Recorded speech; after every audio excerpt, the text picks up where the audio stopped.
segundo domingo do Advento nos convida a centrarmos na pessoa de São João Batista, o primo de Jesus. Desde muito pequeno, João vai viver no deserto. E aí nós nos perguntamos como foi para Santa Isabel e para Zacarias esse ímpeto que tinha João de poder começar logo a viver a sua missão. A tradição nos diz que ele vivia com o mínimo, como ermitão, alimentando-se de mel, de gafanhotos. Provavelmente Isabel, a sua mãe, também preocupou-se do seu filho, mas não deve ter sido tão fácil para ela também poder se aproximar do local onde ele vivia. Assim, João foi crescendo e já adulto, ele decide ir viver perto de um afluente do Rio Jordão. Um lugar muito importante naquela época, porque era um lugar obrigatório de passagem de comerciantes. Aí se hospedavam todo tipo de pessoas, trocavam experiências de viagem, gregos, romanos, israelitas, com mercadorias para poder realizar esse intercâmbio de comércio. Esse era um lugar estratégico para João. João, muito inteligente, e seu espírito também audaz, sua personalidade apaixonada, e também porque estava possuído por essa missão de proclamar a vinda do Messias, ele compreende que é esse o melhor lugar para iniciar a preparação imediata da vinda de Cristo. Aí João se estabelece e tem contato com todas essas pessoas.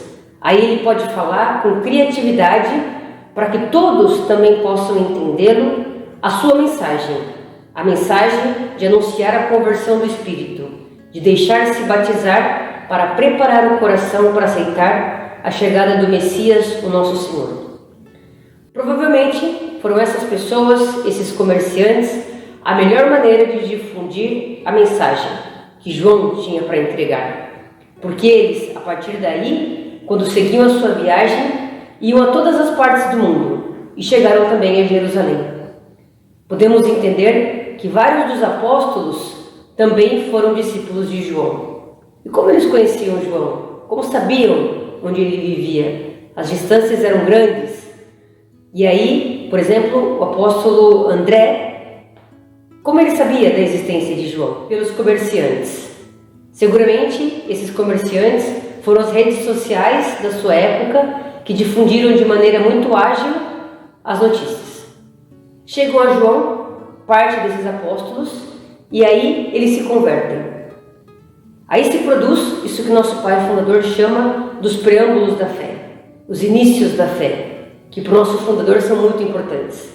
A fé, ela tem que ser preparada.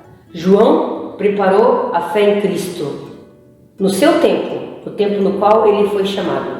E nós, hoje, no segundo domingo do Advento, somos convidados como João a viver preparando os caminhos para Cristo, preparando os caminhos para a fé no coração. Nosso pai fundador diz que hoje, mais do que nunca, são importantes esses inícios, preparar este caminho para o Senhor. E segundo o nosso pai, o que mais importante deve ser preparado nos corações é o saber-se amados e dignos, saber que somos filhos de Deus, de uma nobreza insubstituível. Nós, através das graças do santuário, estamos chamados a ser acolhimento, especialmente da primeira graça do santuário. Acolhimento para outros, e não, em primeiro lugar, através de palavras ou de discursos, senão que sendo testemunhas e mensageiros daquilo que é o essencial de Deus, que é o seu amor, que Ele nos ama de maneira incondicional. Também dizia o nosso pai fundador que os grandes santos somente chegaram a ser santos porque se sentiram plenamente amados por Deus. Através da nossa aliança de amor com Maria, nós somos chamados a preparar os caminhos do Senhor, colaborando com o início da fé em muitos corações.